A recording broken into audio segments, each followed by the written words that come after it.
નવસારી જિલ્લામાં સ્થાનિક સ્વરાજ્યની ચૂંટણીને લઈને રાજકીય ચહલપહલ તેજ બની છે। આ વચ્ચે ભાજપ પ્રદેશ મહામંત્રી પ્રશાંત કોરાટ નવસારીની મુલાકાતે પહોંચ્યા હતા।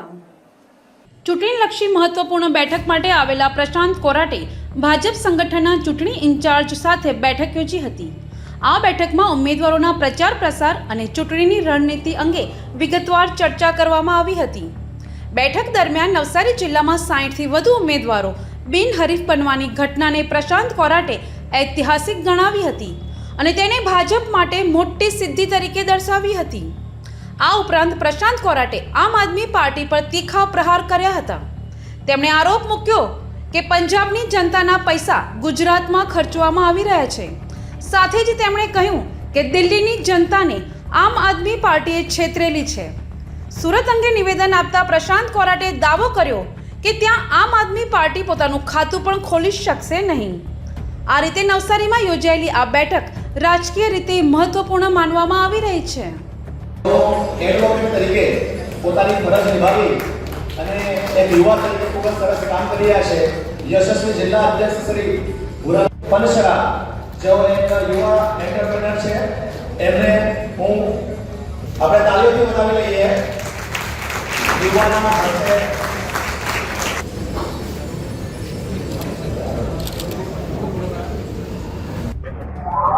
આજે નવસારી જિલ્લા ખાતે ભારતીય જનતા પાર્ટીના અમારા જિલ્લા પંચાયતના સૌ ચૂંટણી ઇન્ચાર્જો, તાલુકા પંચાયતના સૌ ચૂંટણી ઇન્ચાર્જો, નગરપાલિકા અને મહાનગરપાલિકાના વોર્ડના સૌ ચૂંટણી ઇન્ચાર્જોની મહત્વની બેઠક હતી।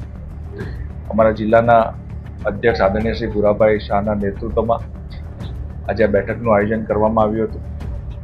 આગામી સમયમાં ચૂંટણીને અનુલક્ષીને નીચે સીટ વાઇઝ કઈ રીતે પ્રચાર પ્રસાર સાથે ઉમેદવારનો લોકસંપર્ક અને મતદાનના દિવસ અને મતગણતરી સુધી કઈ રીતનું આયોજન કરવું એ પ્રકારની આ બેઠકની અંદર ચર્ચા થઈ છે। જે રીતે સમગ્ર ગુજરાતની અંદર આ વખતે અમારા પ્રદેશના અધ્યક્ષ આદરણીય શ્રી જગદીશભાઈ વિશ્વકર્મા સાહેબના નેતૃત્વમાં 10,000થી વધારે ઉમેદવારો ભારતીય જનતા પાર્ટીના કાર્યકર્તાઓ વિવિધ તબક્કાની ચૂંટણીમાં લડી રહ્યા છે અને આ વખતે ઐતિહાસિક ઘટના બની છે। અમારા પ્રદેશ અધ્યક્ષ જગદીશભાઈ વિશ્વકર્મા સાહેબના નેતૃત્વમાં લગભગ 400થી વધારે બેઠકો ગઈકાલ સુધીમાં બિનહરીફ જાહેર થઈ છે અને સામેવાળા ઘણા લોકોએ ફોર્મ બી નથી ભર્યા અને ઘણા લોકોએ પોતાનું નામાંકન પત્ર પરત પણ લીધું છે।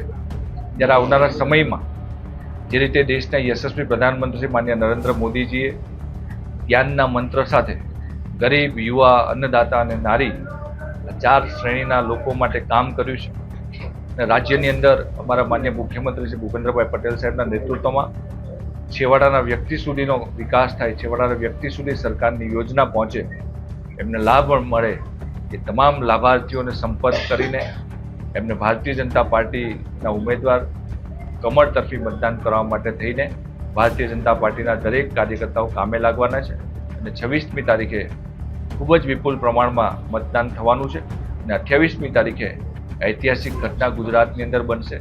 100% પરિણામ સાથે ભારતીય જનતા પાર્ટીનો ભગવો ફરી વખત ગુજરાતની અંદર લહેરાવા જઈ રહ્યો છે।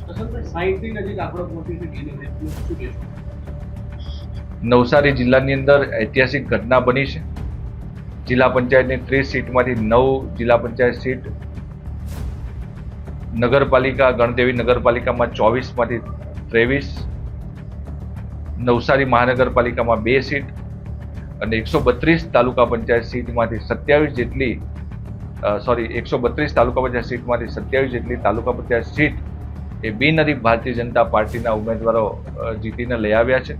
ઘણી જગ્યા પર સામેવાળા પાર્ટીને ઉમેદવાર પણ નથી મળ્યા।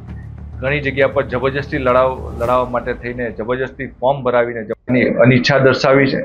એ પ્રકારે ઐતિહાસિક ઘટનાથી 60 જેટલી સીટો બિનહરીફ થઈ છે। નવસારી સહિત અનેક વિસ્તારોમાં મેરિટમાં આવતા હોય એવા યુવા ઉમેદવારોને ટિકિટ કપાઈ છે, શું વિશે? આપ જોઈ શકો છો કે ભારતીય જનતા પાર્ટીની અંદર 10,000થી વધારે કાર્યકર્તાઓને તક મળી છે અને જે રીતે ભારતીય જનતા પાર્ટીની અંદર યુવાઓને તક આપવા માટે થઈને, પ્લેટફોર્મ આપવા માટે થઈને, લડવા માટે થઈને પાર્ટીએ નિયમ બનાવ્યો કે 60 વર્ષથી ઉપરના 3 ટર્મથી વધારે લડેલા હોય. આ બધા જ નિયમોને ધ્યાનમાં રાખીને ઘણા બધા યુવાનોને તક મળી છે. જે રીતે દેશના યશસ્વી પ્રધાનમંત્રી શ્રી માનનીય નરેન્દ્ર મોદીજીએ લાલ કિલ્લાની પ્રાચીર ઉપરથી કીધું છે કે દેશની અંદર 1 લાખ યુવાનો સક્રિય રાજકારણની અંદર ભાગ લે, ભારતીય જનતા પાર્ટીમાં જોડાય. એ પ્રકારે ભારતીય જનતા પાર્ટી જે કહે છે કરે છે. અમારા રાષ્ટ્રીય અધ્યક્ષ માત્ર 45 વર્ષના છે. આદરણીય નીતિન નવીનજી એ સંગઠનની અંદર વિવિધ પદ ઉપર રહ્યા, ધારાસભ્ય તરીકે ઘણા સમયથી ચૂંટાઈને આવે છે. બિહારની રાજકારણની અંદર બિહાર સરકારમાં મંત્રી બી રહ્યા છે. 45 વર્ષની ઉંમરે એ રાષ્ટ્રીય અધ્યક્ષ છે. દુનિયા અને દેશની નંબર 1 પાર્ટીના રાષ્ટ્રીય અધ્યક્ષ છે. ત્યારે ભારતીય જનતા પાર્ટીની અંદર યુવાઓને પ્રાધાન્ય મળે છે, નવા યુવાનોને તક મળે છે. કદાચ કોઈ યુવાઓએ દાવેદારી કરી હશે, પરંતુ મેરિટ ડિમેરિટના આધારે કદાચ તક નહીં મળી હોય, પરંતુ સંગઠનની અંદર પણ એટલી જ જવાબદારી મહત્વની છે. આવા કોઈ પણ કાર્યકર્તા હશે તો ક્યાંક ને ક્યાંક પાર્ટીની અંદર દાયિત્વમાં લાવીને એ બધાને પાર્ટી અને રાષ્ટ્ર માટે કામ કરે એ પ્રકારનું કામ કરે છે. આમ આદમી પાર્ટી સુરતમાં એટી સેન્ટર બન્યું છે, શું કહેશો? આ વખતે એક મેળો ગામશો? આમ આદમી પાર્ટી જ્યાંથી એનો ઉદ્ભવ થયો હતો એ દિલ્હીની અંદર લોકોએ જાકારો આપ્યો છે.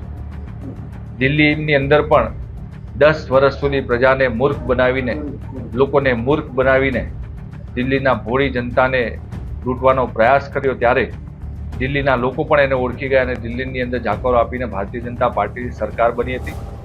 હવે ગુજરાતની અંદર જ્યારે પંજાબની અંદર એમની સરકાર છે, એના રૂપિયા વાપરીને અહીંયા મોટી જાહેરાતો આપીને અને પંજાબની ભોળી જનતાના પૈસા ગુજરાતની અંદર ખર્ચી રહ્યા છે. ત્યારે આગામી સમયમાં સુરતની અંદર પણ લોકો જાણી ગયા છે કે જે રીતે ગયા વખતે 27 લોકોને સુરતની અંદર આમ આદમી પાર્ટીના લોકોને તક મળી હતી, એમાંથી પણ જે ચૂંટાઈને આવ્યા હતા એને પણ ખબર પડી ગઈ કે આમ આદમી પાર્ટીની અંદર શોષણ થઈ રહ્યું છે. ત્યારે એ બધા પણ ભારતીય જનતા પાર્ટીનો ખેસ ધારણ કરીને એમાંથી લગભગ 11 જેટલા લોકો ભાજપની અંદર જોડાઈ ગયા હતા. ત્યારે આવનારા સમયમાં આ ચૂંટણીની અંદર આમ આદમી પાર્ટીનું સુરતની અંદર ખાતું પણ ખોલાશે નહીં, એ પ્રકારનું લોકોએ મન બનાવી લીધું છે. 1 લાખ યુવાનોને રાજકારણમાં તો લાવ્યા, પણ નવસારીની વાત કરીએ, છેલ્લા 30 વર્ષથી ભાજપનું શાસન છે. બેરોજગાર યુવાનોનું શું? મિલો બંધ થઈ ચૂકી છે. નવસારીમાં આજે રોજગારી સૌથી મોટો પ્રશ્ન છે, એજ્યુકેશન સૌથી મોટો પ્રશ્ન છે. જ્યારે યુવા ટાઉન હોલમાં નવસારી પધાર્યા છો.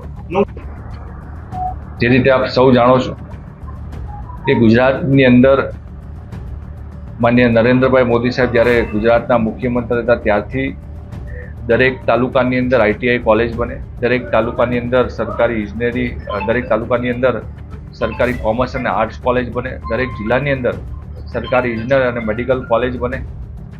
એ પ્રકારે યુવાનોને શિક્ષણ આપવાનું કામ કર્યું છે.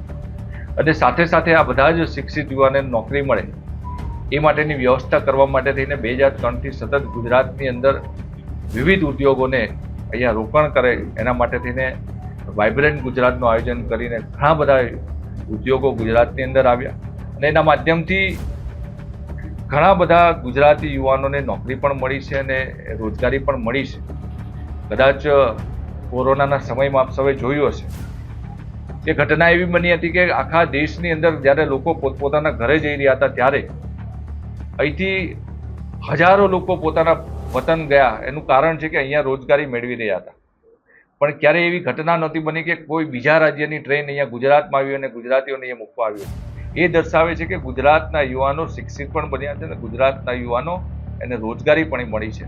નવસારીની આજુબાજુ પણ ઘણા બધા ઉદ્યોગ આવી રહ્યા છે અને એના માધ્યમથી ઘણા બધા નવસારીના યુવાનોને પણ રોજગારી મળશે અને આવનારા સમયમાં જે પણ યુવાનોની આપણે વાત કરીએ એને પણ રાજકારણની અંદર પણ સારામાં સારી તક પણ મળશે. Bureau report NTC news Navsari.